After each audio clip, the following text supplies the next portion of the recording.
السلام علیکم دوستوں، حیدرآباد کے 8ویں نظام مکرم جاہ کا ہفتے کی رات ترکی کے کیپٹل استنبول میں اپنے مکان پر انتقال ہو گیا۔ وہ 89 ایئرز کے تھے۔ مکرم جاہ کے انتقال کے ساتھ ہی حیدرآباد کی نظامت اگرچہ ختم ہو گئی، جو کہ صرف نام کے طور پر اب تک چلی آ رہی تھی۔ ان کی میت کو 17 جنوری کو ترکی سے حیدرآباد لایا جائے گا اور چارمینار کے قریب واقع تاریخی مکہ مسجد میں آصف جاہیوں کے آبائی قبرستان میں دفنایا جائے گا۔ مکرم جاہ کے اہل خانہ کا کہنا ہے کہ جنازے کی تفصیلات کا اعلان وقت پر کیا جائے گا۔ انہوں نے کہا کہ لاش کو چارمینار کے قریب چوملہ محل میں عوام کی آخری تعزیت کے لیے رکھا جائے گا۔ انہوں نے آخری بار 10 سال سے بھی زیادہ عرصہ پہلے حیدرآباد کا دورہ کیا تھا۔ مکرم جاہ نے بہترین تعلیم حاصل کی تھی۔ انہوں نے بڑے بڑے کالجز اور یونیورسٹیز میں تعلیم حاصل کی، جن میں دون، ہیرو، کیمبرج اور لنڈن اسکول آف اکنامکس شامل ہیں۔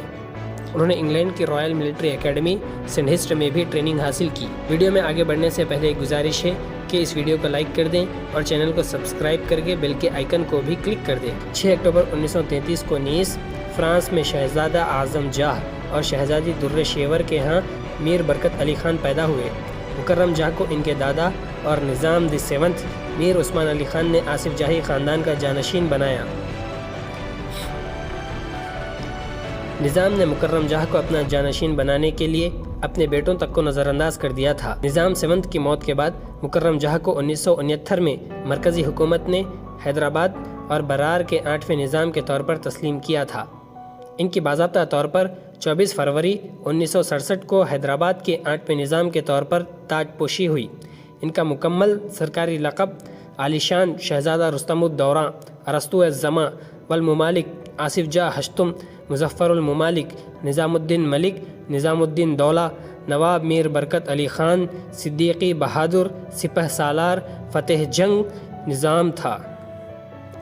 وہ نومبر 1971 تک اس اعزاز پر فائز رہے جب مرکزی حکومت نے اس کو ختم کر دیا۔ وہ ہز ایکسلنسی ہائنس کے لقب پر فائز تھے۔ وہ بھلے ہی 1971 میں سرکاری اعزاز سے محروم ہو گئے ہوں، لیکن پھر بھی حیدرآباد میں لوگوں کی ایک بڑی تعداد انہیں حیدرآباد کا آخری نظام کہتی ہے۔ در شیور ترکی کے خلیفہ عبدالمجید دوم کی بیٹی تھی، جو سلطنت عثمانیہ کے حکمران تھے۔ اس شادی نے نظام حیدرآباد اور معزول خلیفہ کو اکٹھا کر دیا۔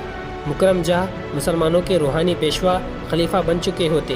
اگر خلافت کا احیاء ہوتا، یعنی اگر خلافت عثمانیہ باقی ہوتی تو مکرم جاہ کو خلیفہ بنایا جاتا۔ سلطنت عثمانیہ کے معزول خلیفہ اور مکرم جاہ کے نانا سلطان عبدالمجید دوم نے مکرم جاہ کی پیدائش کے فوراً بعد وصیت کی تھی کہ مستقبل میں خلافت کے احیاء کی صورت میں ان کا پوتا جانشین ہوگا۔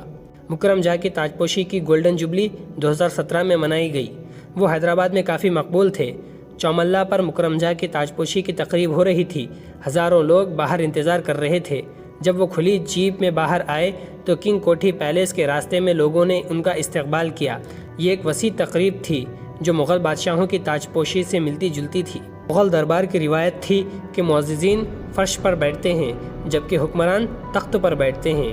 ہمیں یہ بتاتے ہوئے انتہائی دکھ ہو رہا ہے کہ حیدرآباد کے 8ویں نظام اعلیٰ حضرت نواب میر برکت علی خان والا شان مکرم جاہ بہادر گزشتہ ہفتے کی رات دیر گئے 10:30 بجے استنبول ترکی میں پرامن طور پر انتقال کر گئے۔ ان کی خواہش ہے کہ ان کے آبائی وطن میں سپرد خاک کیا جائے۔ ان کی فیملی 17 جنوری کو نظام مرحوم کی باڈی کے ساتھ حیدرآباد روانہ ہونے والے ہیں۔ پہنچنے پر میت کو چوملہ محل لے جایا جائے گا اور ضروری رسومات کی تکمیل کے بعد تدفین کی جائے گی۔ مکرم جاہ کے خاندان کی طرف سے ایک سرکاری بیان میں کہا گیا ہے کہ آصف جاہی خاندان کے مقبروں یعنی مکہ مسجد میں ہوگی۔ مکرم جاہ نے 5 شادیاں کی۔ وہ اثاثوں سے مالا مال تھے اور پرانی حویلی کے علاوہ مشہور فلک نما محل، شاندار چوملہ محل، شرن محل اور ٹوٹتے ہوئے کنگ کوٹھی محل کے بھی مالک تھے۔ مکرم جاہ جنہوں نے 1970 کی دہائی کے اوائل میں ہندوستان چھوڑ کر آسٹریلیا میں سکونت اختیار کی، وہاں انہیں بھاری نقصان اٹھانا پڑا۔ بعد میں وہ ترکی میں سکونت اختیار کر گئے جہاں انہوں نے آخری سانس لی۔ وہ نہرو خاندان کے کافی قریب تھے اور آرکیو ریکارڈ کے مطابق انہوں نے مشہور ماروتی کار کے آنے سے بہت پہلے ہندوستان میں آٹو موبائل یونٹ قائم کرنے کی تجویز پیش کی تھی۔ ان کے پاس کاروں کا بڑا کلیکشن تھا اور وہ خود حیدرآباد میں اپنے گیرج میں اپنی گاڑیوں کی مرمت کرتے تھے۔ انہیں اپنے دادا سے بہت بڑی جائیداد وراثت میں ملی تھی، لیکن اسے وہ اپنے پاس نہ رکھ سکے۔ ایک مرتبہ پر وہ اثاثوں سے تو امیر لیکن نقد پیسوں کی صورت میں غریب قرار پائے۔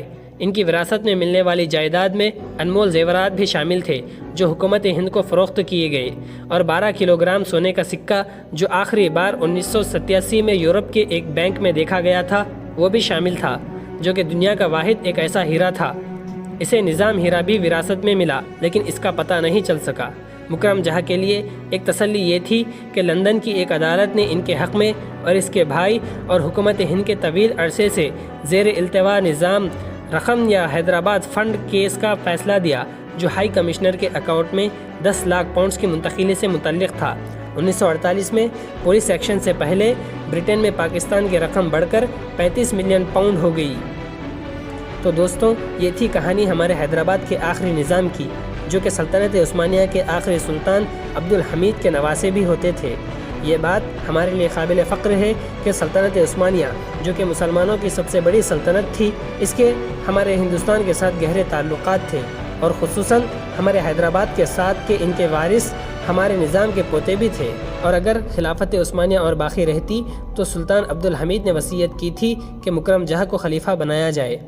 دوستوں، اگر یہ ویڈیو آپ کو پسند آئی ہے تو لائک کر کے کمنٹ سیکشن میں ضرور بتائیے، اور اس کو اپنے دوستوں کے ساتھ زیادہ سے زیادہ شیئر کیجیے۔ آپ سے ملاقات ہوگی ایسی ہی اور ایک انٹرسٹنگ ویڈیو میں، تب تک اپنا خوب خیال رکھیے۔ اللہ حافظ۔